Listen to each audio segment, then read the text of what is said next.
이 시간에는 제3편 건설안전기술 1장 총론에 대해서 배우도록 하겠습니다. 먼저 1번 부실공사의 원인 대책.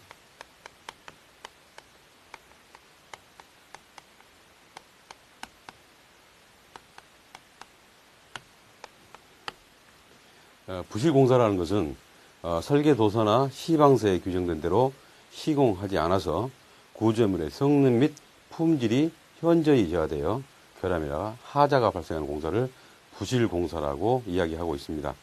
부실공사가 시행되면은 안전사고가 직결돼서 사회적 파장이 크므로 설계, 시공, 사업관리 단계에서 각별한 노력이 요구되는 실정입니다. 두 번째로 건설공사의 특성에 대해서 말씀드리겠습니다. 이 건설공사의 특성은 1편, 2편에서 제가 말씀을 드린 사항입니다. 간단하게 읽고 넘어가겠습니다. 작업 환경이 열악하고 취급 부재가 중량미이고 작업 장소에 협소와 고소 작업 공정이 많고 작업 공정이 많고 공정이 복잡한 건설공사의 특성을 가지고 있습니다. 세 번째로 국내 건설공사의 제해율을 표시해 놨습니다. 연도별로 표시된 제해율 2001, 2편에서도 제가 말씀드린 사항이니까 한번 보시고 답안지에 적용할 수 있는 부분이 있으면 적용을 해주시면 되겠습니다. 다음에 건설 제해율, 건설 제해율 외에 건설 제 형태별 건설 제해, 형태별로 정설된 업무상 질병 같은 경우는 직업병, 진폐, 작업 관련성 질병이라든가 추락, 전도제해 이런 부분이 있습니다. 이 표를 보고 이거 해석해 놓은 건데, 이 점유율 같은 거, 보면 전년 대비 몇 프로 증가했다든가 충돌 몇 프로 증가 이런 부분을 설명하실 수 있으면 이 제율표 밑에 설명을 해 주셔도 좋은 답안이 되겠습니다. 네 번째, 국내 건설업 현황, 사항 이렇게 말씀할 수 있는 건데요. 물적으로는 고도 성장이 됐지만 질적으로는 안전관리 소홀이라든가 비현실적 제도, 설계, 사업관리의 비현실, 기술자의 적당주의에 의해서 부실공사가 발생해서 대형재해로 연결된다. 이렇게 국내 건설업 현황을 도시화해서 표시를 해본 내용입니다. 다섯 번째, 부실공사의 원인. 부실공사의 원인은 어떤 게 있느냐. 품질 관리의 부실, 품질 관리를 시험이나 검사를 형식적으로 수행한다 해서 품질관리 부실을 한다든가 안전관리가 좀 미흡하다. 안전관리비를 이익으로 생각한다든가 안전관리자 겸직 및 비상주로 안전관리 소홀로 인해서 발생하는 안전관리 미흡. 세 번째가 무리한 공기단축. 발주자, 사업주의 과욕이라든가 돌간 작업을 위한 품질 저하가 되는 무리한 공기단축. 네 번째로 덤핑 수주, 과다 경쟁으로 인한 원가 이하 수주, 또 최근에 최저가 입찰이라든가 실적 단가에 의한 덤핑 수주가 문제가 되겠습니다. 다섯 번째, 사전 조사 미흡, 집안이나 인적 구조물에 대한 사전 조사가 미흡한다든가 3D 기피 현상으로 숙련공이 부족한 미숙련공 부족.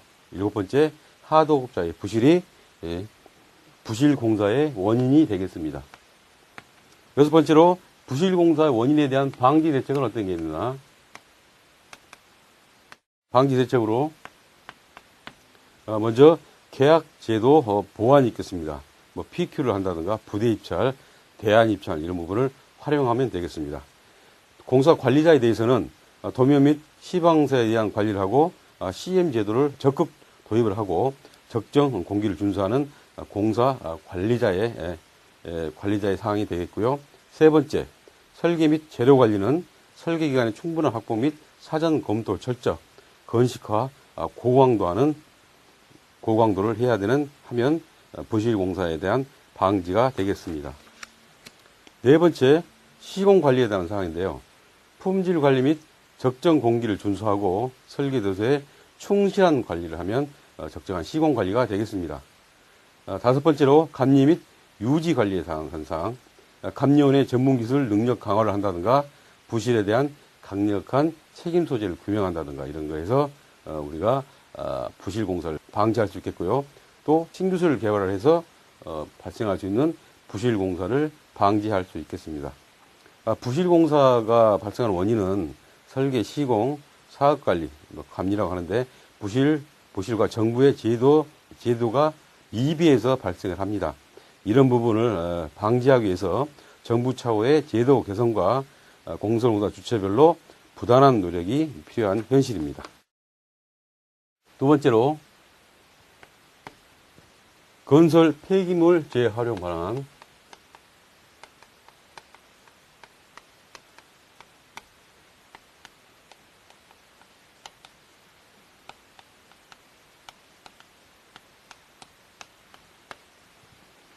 건설 폐기물은 건설 사업의 대형화 및 폐체 공사의 증가 등으로 발생량이 많이 늘어남에 따라서 환경 공해 등 사회 문제적으로 대두되고 있습니다.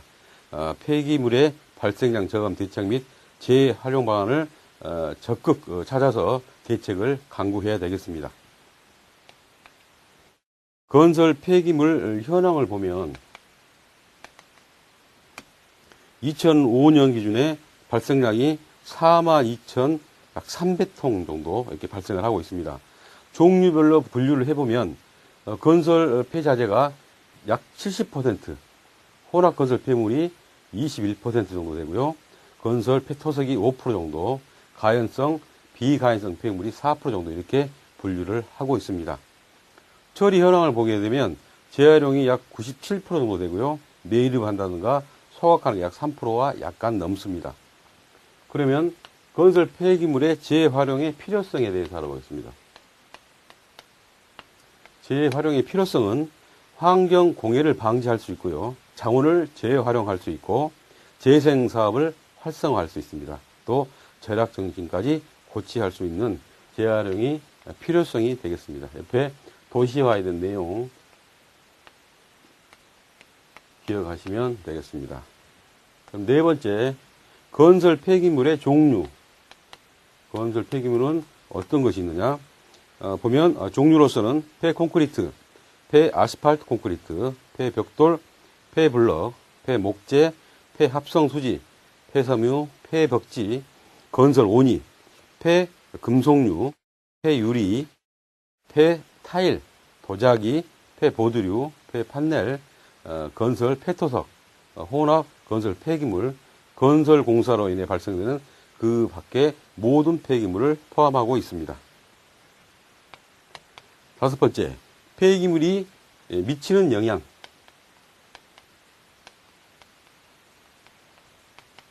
폐기물은 어떠한 영향을 미치느냐.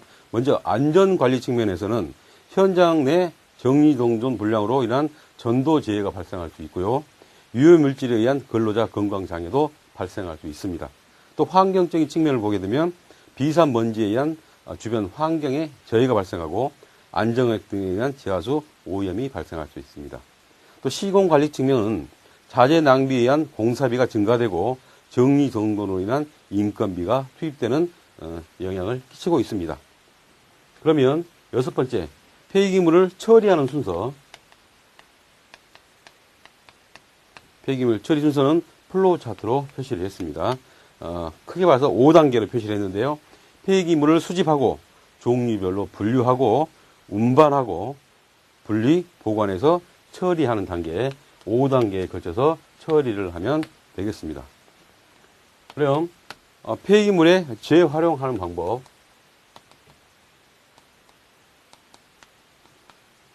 재활용하는 방법은 직접이용법, 가공이용법, 재생사용법, 환원법 이렇게 네 가지로 분류를 하고 있습니다.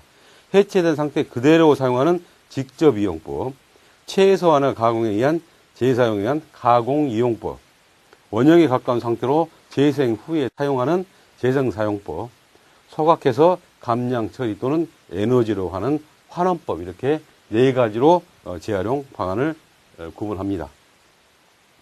여덟 번째로 향후 재활용 촉진 방안.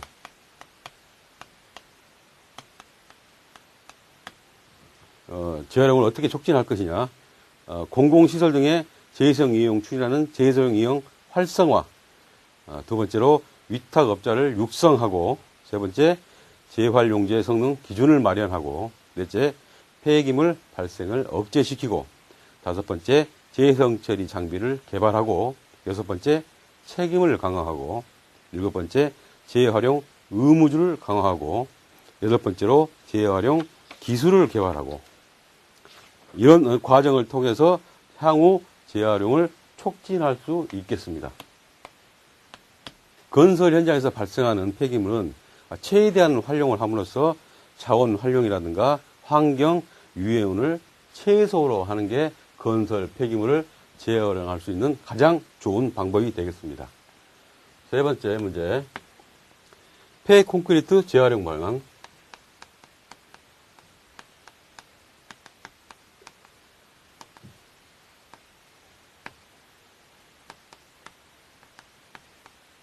폐콘크리트 재활용 방안은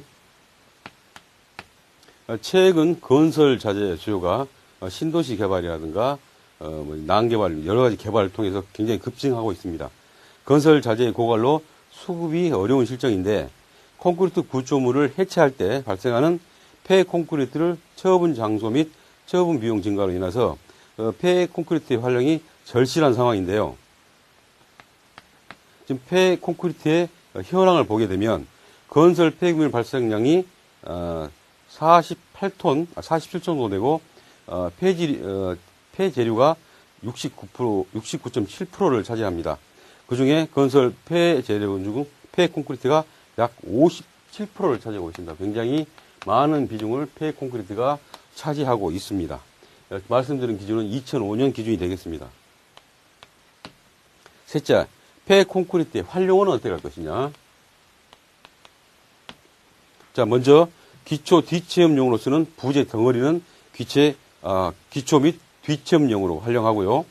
바닥 다짐용이라든가 도로 노반재는 1차 폐쇄제를 사용하고, 아스팔트 혼합물은 조골재로 쓸 수 있습니다.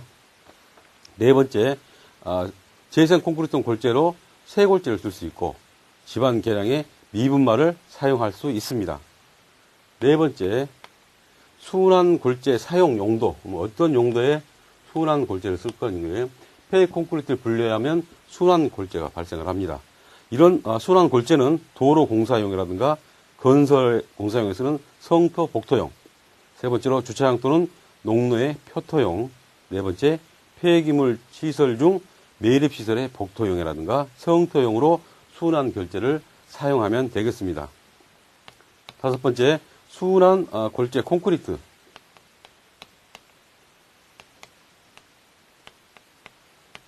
순환 골재 콘크리트 종류로는 A종, B종, C종 이렇게 분류를 하는데요. 50% 이상 재성 골재를 쓰는 게 A종, 설계 기준 강도가 약 150kg 제곱센티미터가 되겠습니다. B종은 30에서 50% 이상 재생 골재를 쓴 거, 기준 강도는 180 정도 되고요. C종은 30% 이하 재성 골재를 쓰는 게 C종 콘크리트라고 이야기를 합니다. 설계 기준 강도는 210kg 제곱센티미터가 되겠습니다. 이 순환 골재 콘크리트의 특징으로는 응결 속도가 빠릅니다.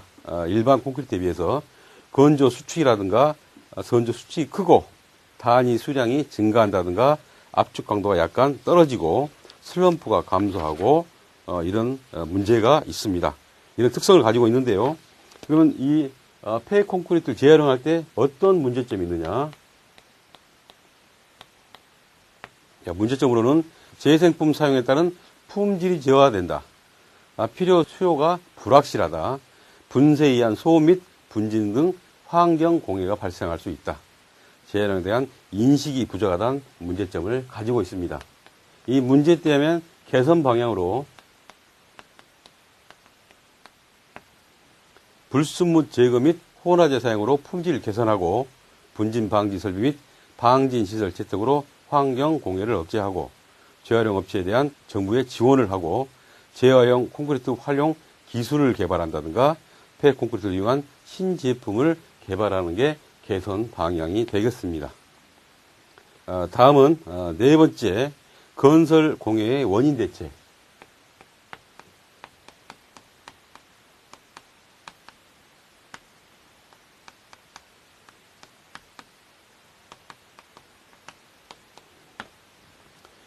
건설 공해라는 것은 공사 착공부터 준공까지 행해지는 건설 작업으로 주변 주민의 생활 환경에 위해를 끼치는 것을 건설 공해라 합니다.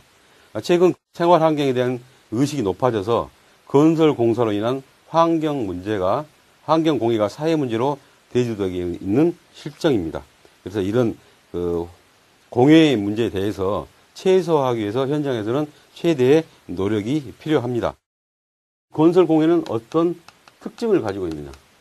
특징을 보게 되면요, 제한된 시간과 공간에서 발생을 합니다. 또 민원 해결이 좀 곤란하고요, 공사 종료와 함께 소멸이 됩니다. 네 번째, 공사 중에는 불가피하게 발생하는 사안일 수밖에 없는 게 건설 공해의 특징이 되겠습니다. 세 번째, 건설 공해 종류. 건설 공해는 어떤 것이 있느냐? 보통 직접 공해, 간접 공해 이렇게 두 가지로 구분을 합니다. 오른쪽에 그려진 직간접 피해에 대한 그림을 보시면 쉽게 이해가 되실 겁니다. 먼저 직접 공해는 소음, 진동, 비산, 먼지, 집안 침하, 수질 오염, 불안감, 교통 장애가 있겠고요. 간접 원인으로는 일조권 침해, 빌딩 풍해, 전파 방해, 프라이버시 침해, 경관 저해가 있습니다. 그러면 공해의 규제는 어떻게 하고 있느냐? 이건 법적인 기준을 말하고 있습니다. 먼저 소음 같은 경우는 소음 발생은 말뚝 항탁이라든가 인발 장비 또 이런 부분에서 발생하는데요. 생활 소음 규제 기준은 대상 지역, 대상 소음, 시간 이렇게 구분하고 있는데 보통 주거 지역, 녹지 지역, 학교, 병원, 공공 도서관에서 도서관 근처 공사장에서 발생하는 소음은 아침 저녁은 65데시벨 이하, 낮은 70, 밤은 55데시벨 이하로 규정을 하고 있습니다.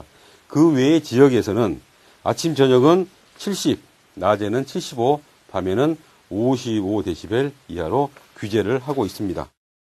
진동에 대한 규제는 인발기나 항탁이 강구를 사용한다든가 생활 진동, 강구를 사용하면서 발생하는 진동에 대해서 기준은 표에 보시는 대로 건물로 분류했을 때 건물 기초에서 허용치가 문화재는 0.2, 주택 아파트는 0.5, 상가는 1, 철근 콘크리트 빌딩 공장은 1에서 4cm per sec로 규정을 하고 있습니다. 또 오탁수에 관한 규제는 수질에 대한 규제인데요. 폐기물 구중 0.6 이상 7.7 이하 폐하로 규정하고 있습니다. 자, 먼지에 대한 규제는 환경청에서 규제를 하고 있는데요. 300 마이크로그램 per 제곱 평방미터가 되겠습니다. 다섯 번째로 건설 공해의 원인에 대해서 알아보겠습니다. 먼저 소음 진동은 어느 때 발생하느냐? 타격 공법에 의한 말뚝을 항타한다든가 토공사 시에 굴삭기라든가 도저, 덤프 트럭을 운행한다든가 콘크리트 타설 때 펌프까지 의해서 발생하는 게 소음 진동이 되겠고요. 비산 분지는 차량 통행에 의한 먼지라든가 구체 공사 시에 거푸집재 먼지, 거푸집재의 먼지, 도장 작업 시 비산 이런 부분에서 비산 분진에 대한 공해가 발생합니다. 또 집안 침하 같은 건설 공해는 히빙, 보일링, 지하수 펌핑에 의한 수위 저하에서 집안 침하의 침해가 발생하고요.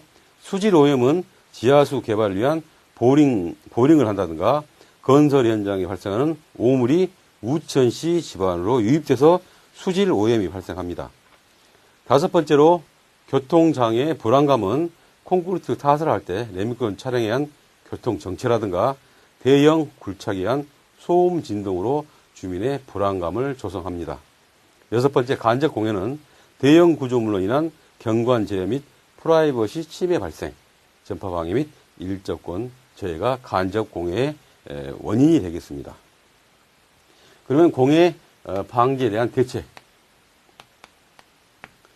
금방 말씀드린 원인에 대한 대책을 나열해 주시면 되겠습니다. 소음 진동에 대해서는 저소음 저진동 공법을 쓰고 말뚝 항타 시 방 커버를 쓴다든가 차암벽 방진벽을 설치하면 되겠고요. 비산 분진에 대해서는 세륜시설, 살수차, 분진망을 설치하면 되겠습니다. 집안 침하에 대해서는 언더피닝 공법을 한다든가 흙막이 안전성을 확보하고 계측 관리를 하면 되겠고요. 수질 오염에 대해서는 지하수 보링구에 캡을 사용해서 막는다든가 이런 조치를 하면 되겠습니다. 다음에 교통장애나 불안감에 대해서는 콘크리트를 타설할 때 주민에게 공주하고 신해수를 배치하고 작업 시간을 조정하면 교통장애나 불안감에 대한 대책이 되겠습니다. 오른쪽 표를 보시면 소음에 따른 인체 반응에 대해서 제가 표를 하나 만들어 놨습니다. 참고로 보시면 되겠는데요. 소음이 60 정도 되면 수면 장애가 시작되고 70dB이면 정신 집중력이 저하되고 80이면 청각 장애가 시작돼서 90이면 장시간 노출될 때 난청이란 피해를 볼 수 있는 게 소음에 따른 인체 반응이 되겠습니다. 계속해서 6번째 간접 공해에 대해서는 환경 영향 평가를 실시하고 주민 설명회를 개최하는 게 공해에 대한 방지 대책이 되겠습니다. 7번째 그림을 보시면 공해 방지 시설 현장 설치의 예를 들어놨습니다. 이 그림을 활용하시면 아주 좋은 답안지가 될 텐데요. 보시면 건물을 표시하고 어느 위치에 어떤 방지 대책을 하는지 자세하게 그림으로 설명을 했습니다. 건물 내에는 추락 방지, 조명 시설, 통풍 장치라든가 외부에는 방음벽, 방호 시트 이런 걸 아주 보기 쉽게 표시했으니까 문제가 출 때는 기억하셨다가 이런 부분을 활용하면 아주 좋은 답안이 되겠습니다. 자, 5번 문제. 건설 진동 방지 대책.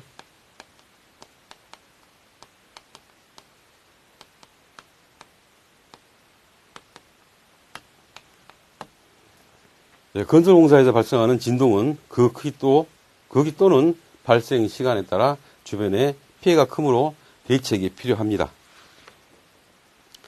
먼저 진동 공해의 특징을 보면요. 특징으로서는 주변 민원이 발생 원인이 되고 주변 환경과 관계없이 발생을 합니다.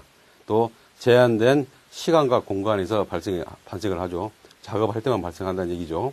네 번째, 공사 중 불가피한 상황이고 공사 종료와 함께 소멸됩니다. 진동뿐만이 아니라 건설 공해의 모든 특징은 똑같이 적용하시면 됩니다. 이런 특징은 분진이라든가 진동, 소음 모두 똑같이 진동이라든가 이런 공해의 특징을 같이 똑같은 아이템으로 사용해도 큰 문제가 없습니다. 세 번째, 진동의 발생 원인, 이걸 공정별로 분류를 했습니다.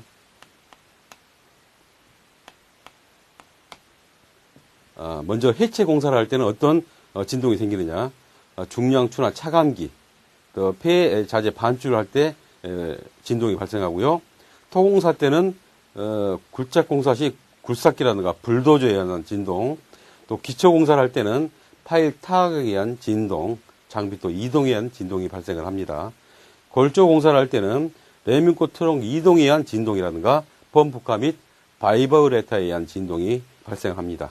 또 마감공사를 할 때는 할석공사라든가 이런 부분에서 진동이 발생하고 부대공사를 할 때는 포장공사 장비 이동에 의한 진동, 가설 전기 사용기 사용 시에 발전기에 의한 진동이 발생을 하겠습니다. 여기에 대한 진동 방지 대책으로 역시 앞에서 말씀드린 공정별로 대책을 수립하면 되겠습니다. 해체 공사를 할 때는 유압제 공법이라든가 압세 공법을 사용하고 토공사할 때는 저진동 기계 경규를 사용하면 되겠습니다. 또 기초 공사를 할 때는 항타기에 방진 패드를 부착하고 네 번째, 건설 기계 기구에는 저진동 기계 기구를 사용하면서 진동을 저감할 수 있겠습니다. 다섯 번째로 작업 시간 조절인데요. 아침 저녁 시간대에 작업을 금지하고 주요 작업은 낮 시간대 하면 진동이 발생하더라도 피해를 최소화할 수 있겠습니다. 여섯 번째, 주변 민원에 대한 대책인데요. 주민 설명이라든가 일상 점검을 통해서 민원을 예방할 수 있겠습니다. 일곱 번째, 진동 규제 기준을 준수한다. 보면 전 문제도 설명한 내용입니다. 건물 기초의 형체가 문화재, 아파트, 상가, 철근, 콘크리트 빌딩 이렇게 구분이 되는 걸 확인을 하시면 되겠습니다. 여덟 번째로 철저한 사전 검토, 설계 전에 주변 환경에 대한 사전 조사를 철저히 한다든가 저진동 공법 및 방진 공법을 고려하면 적절한 진동에 대한 대책이 되겠습니다. 여섯 번째 문제. 특정 공사 사전 신고.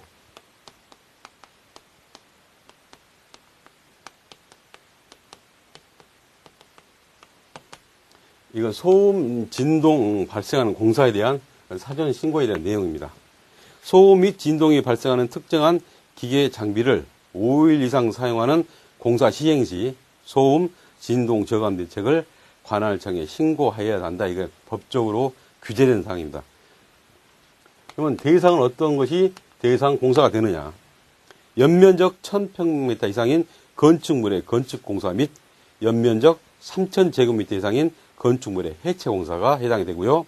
두 번째로 건축물의 용적 합계가 1000제곱미터 이상 또는 면적 합계가 1000제곱미터 이상인 토목건설공사. 세 번째, 면적 합계가 1000평미터 이상인 토공사, 정지공사. 네 번째, 총 연장이 200m 이상 또는 굴착 토사량의 합계가 200입방미터 이상인 굴정공사. 다섯 번째, 기타 환경부령이 정하는 공사가 특정 소음 사전 신고 대상 공사가 되겠습니다. 세 번째, 특정 공사의 사전 신고 및 대상 기계 장비의 종류는 항타기, 항발기, 항발기, 천공기, 공기 압축기, 브레이커, 굴삭기, 발전기, 로더, 압세기, 다짐기계, 콘크리트 절단기, 콘크리트 펌프가 우리 특정 공사 사전 신고 대상 기계 장비가 되겠습니다. 다음은 신고서 제출 및 변경 신고는 어떻게 하느냐? 제출자는 특정 공사를 시행하는 자, 도급자가 되겠고요. 제출은 시행 전, 공사공사 착공 전까지 하면 되겠습니다. 제출처는 시장, 군수, 구청장에 제출하면 되겠고요. 내용은 특정 공사 개요라든가 위치, 방진 시설, 그 밖에 소음, 진동 저감 대책에서 상세히 기술해서 신고서를 제출하면 되겠습니다. 네 번째, 중요사항 변경신고. 변경신고 대상 사업장은 특정 공사 사전신고 대상 기계기구의 30% 이상이 증가했을 때, 특정 공사의 기간을 연장했을 때, 방전 시설의 설치 명세를 변경할 때, 소음, 진동 저감 대책이 변경됐을 때, 공사 규모의 10% 이상 확대됐을 때 중요 사항 변경 신고를 해야 되고요. 이때 제출하는 서류는 변경 신고서, 변경을 증명하는 서류, 특정 공사 사전 신고 증명서, 그 밖에 변경에 따른 소음, 진동, 저감, 대책이 포함되면 되겠습니다. 지금까지 특정 공사 사전 신고 대상에 대해서 공부해 봤습니다.